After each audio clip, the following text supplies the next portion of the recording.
ছোট আলতা পরিয়ে দিয়েছি।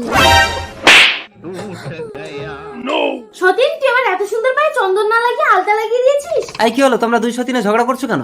স্বামী দেখো না, ছোট মেরে আমার দাঁত ভেঙে দিয়েছে। বেশ করেছে, ও তোমার থেকে বেশি সুন্দর বলে তুমি ওর উপরে হিংসা করো। এই নাও হাগলাসি, তোমার জন্য দামি দামি কোম্পানির লিপস্টিক, আইলাইনার, শ্যাডো, পাউডার এনেছি। আর এই নাও, তুমি এই বাজারগুলো নিয়ে গিয়ে ভালো করে রান্না করো, যাও। দেখলে আমার গা হাত জ্বালা করে।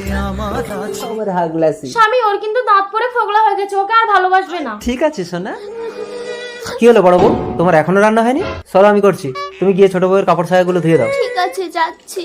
তরকারিতে সব দিয়ে দিয়েছি, তুমি শুধু লবণটা দিয়ে নামিয়ে নিও। ঠিক আছে, তুমি যাও। লবণটা কোথায়?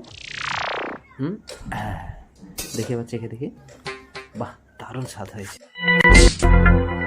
এইবার বড় বউ তরকারিতে এক গাদা লবণ ঢেলে দিয়ে তোকে আমি স্বামীর হাতে মার খাওয়াবো। ও হাগলাসি, আজ রান্নাটা যা হয়েছে না, শুধু কালারটা দেখো। এই নাও, খেয়ে দেখো। না না, তুমি খাও। ও শোনো, তোমাকে আগে না খাইয়ে কোনো জিনিস মুখে দিয়েছি আমি? না না না, খাও খাও বলছি।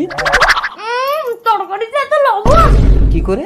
আর কি করে, বড় বউ আমাকে খেতে দেবে না বলে এই কীর্তিগুলো করে। বড় বউ তো তোমার কাপড় ধুতে গেছে, সে তো এখনো আসেনি। আর তরকারিতে তো আমি লবণ দিয়েছি, তার মানে এই নটঙ্কি গুলো তুমি করো না? আমার এগুলো একদম ভালো লাগে না হাগলাসি। ওরে সতীন, আমার প্ল্যানটা ভেস্তে গেল।